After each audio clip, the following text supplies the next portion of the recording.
គ្រប់ជាសួរពុកម៉ែបងប្អូនដែលនិយមតាមដានเพจផ្លូវការរបស់ហាងគូបូតាសានសម្បត្តិប្រចាំនៅខេត្តបាត់ដំបងអ្វីដែលពុកម៉ែបងប្អូនទន្ទឹងរង់ចាំឥឡូវនេះបានមកដល់ហើយជាមួយនឹងម៉ាស៊ីនច្រូតស្រូវគូបូតា DC 120X ថាតើវាមានចំណុចពិសេសក៏ដូចជារូបរាងស្រស់ស្អាតយ៉ាងណានោះរីករាយទស្សនាជាមួយនឹងក្រុមការងារយើងខ្ញុំទាំងអស់គ្នា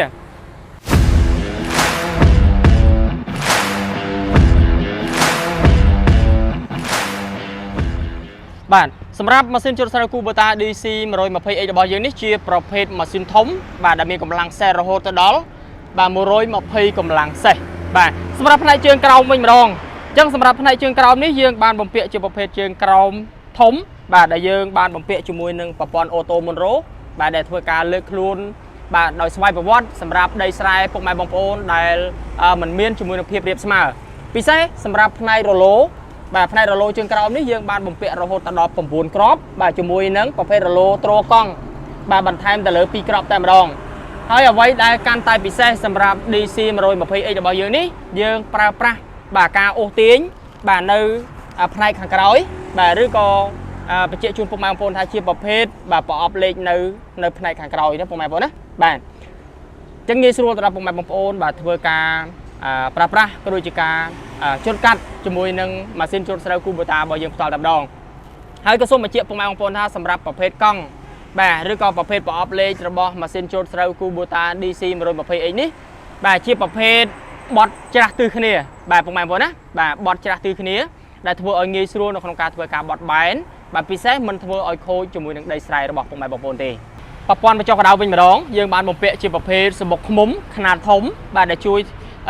បញ្ចុះកម្ដៅនៅប្រព័ន្ធទឹកបាទបញ្ចុះកម្ដៅនៅប្រព័ន្ធប្រេងបូមដែលជួយធ្វើឲ្យម៉ាស៊ីនរបស់ពុកម៉ែបងប្អូនអាចធ្វើការដំណើរការបានពេញមួយថ្ងៃហើយអ្វីដែលពិសេសសម្រាប់ DC 120X របស់យើងក៏មានជាមួយនឹងបាទប្រភេទកង្ហាវិលច្រាស់ទិសបាទដើម្បីធ្វើការផ្លុំសម្អាតជាមួយនឹងរាល់កម្ទេចកម្ទីធូលីដែលមានការស្ទះជាប់បាទជាមួយនឹងផ្នែកសំណាញ់ការពារអញ្ចឹងកាត់បន្ថយជាមួយនឹងការ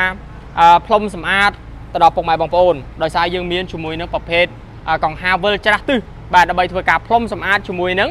ផ្នែកធូលីបាទឬក៏កម្ទេចកម្ទីផ្កាស្មៅដែលមានបញ្ហាជាប់ជាមួយនឹងម៉ាស៊ីនតែម្ដងដែលធ្វើឲ្យម៉ាស៊ីនរបស់យើងមិនមានជាមួយនឹងបញ្ហាឡើងកម្ដៅអញ្ចឹងសម្រាប់ឈុតច្រូតកាត់បាទមានប្រវែងរហូតដល់3ម៉ែត្របាទដែលជាទំហំធំបាទងាយស្រួលនៅក្នុងការធ្វើការច្រូតកាត់ពិសេសមិនមានជាមួយនឹងបញ្ហាបាទជាមួយនឹងប្រភេទដើមស្រូវវែងបាទមួយវិញទៀតតកតងជាមួយនឹងកង្វះកៅស្រូវបាទជួយធ្វើឲ្យម្រាមកៅបាននៅជិតជាមួយនឹងមុខកន្ត្រៃជើងមុនបាទគ្រប់គ្រងដោយប្រព័ន្ធប្រេងបូមហើយតលិចបាទអាចធ្វើការបញ្ជាចុះឡើងបានដោយសេរីបាទហើយអាចច្រូតស្រូវដួលបានយ៉ាងមានប្រសិទ្ធភាពបាទមួយវិញទៀតសម្រាប់ឈុតស្នួរកង្វះបាទមានរហូតដល់6ស្នួរបាទបន្ថែមជាមួយនឹងបាទប្រសិទ្ធភាពបាទនៅក្នុងការធ្វើការច្រូតកាត់បាទកាត់បន្ថយបាទជាមួយនឹងស្រូវជ្រុះក្នុងបរិវេណក្បាលច្រូតបាទហើយសម្រាប់បំពង់កនាំស្រូវបាទជាប្រភេទបំពង់កខ្នាតធំបាទដែលមានទំហំរហូតដល់69សង់ទីម៉ែត្របាទដែលជួយធ្វើឲ្យការនាំស្រូវចូលមកកាន់ទូបោកបានមានប្រសិទ្ធភាពបាទងាយស្រួលបាទមិនធ្វើឲ្យរអាក់រអួលនៅក្នុងការធ្វើការច្រូតកាត់បាទជាមួយនឹងការងាររបស់ពុកម៉ែបងប្អូនហើយសម្រាប់ឯប្រព័ន្ធធុងម៉ាស៊ូតបាទជាប្រភេទធុងម៉ាស៊ូតខ្នាតធំអាចផ្ទុកម៉ាស៊ូតបានរហូតដល់140លីត្របាទអញ្ចឹងងាយស្រួលទៅដល់ពុកម៉ែបងប្អូនបាទធ្វើការចាក់តែម្ដងបាទយើងធ្វើការប្រើប្រាស់បានពេញមួយថ្ងៃបាទមិនចាំបាច់ទៅដល់អ្នកបើកបរធ្វើការចុះចាក់ច្រើនដងបាទចំណេញទាំងពេលវេលាបាទអញ្ចឹងនេះជាចំណុចពិសេសខ្លះបាទរបស់ម៉ាស៊ីនច្រូតស្រូវ Kubota DC 120X សម្រាប់ពុកម៉ែបងប្អូនដែលមានចំណាប់អារម្មណ៍ឬក៏មានចម្ងល់បន្ថែមអាចអញ្ជើញមកដល់ទីតាំងហាង Kubota សានសម្បត្តិយើងខ្ញុំបាន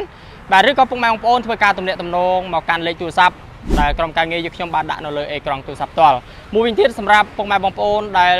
ប្រើប្រាស់ជាមួយនឹងម៉ាស៊ីនច្រូតស្រូវ Kubota DC 108X ដែលមានចំណាប់អារម្មណ៍ចង់ធ្វើការវាយដូរបាទជាមួយនឹង DC 120X ពុកម៉ែបងប្អូនអាចបាទធ្វើការទំនាក់ទំនងជាមួយនឹងក្រុមការងារយើងខ្ញុំបាទតាមរយៈ page ផ្លូវការរបស់ហាង Kubota សានសម្បត្តិឬក៏ធ្វើការ call ទំនាក់ទំនងបាទតាមរយៈលេខទូរស័ព្ទដែលក្រុមការងារយើងខ្ញុំបានដាក់នៅលើអេក្រង់ទូរស័ព្ទផ្ទាល់បាទខ្ញុំបាទក៏សូមធ្វើការអរគុណទៅដល់ពុកម៉ែបងប្អូនដែលតែងតែនិយមគាំទ្រតាមដាន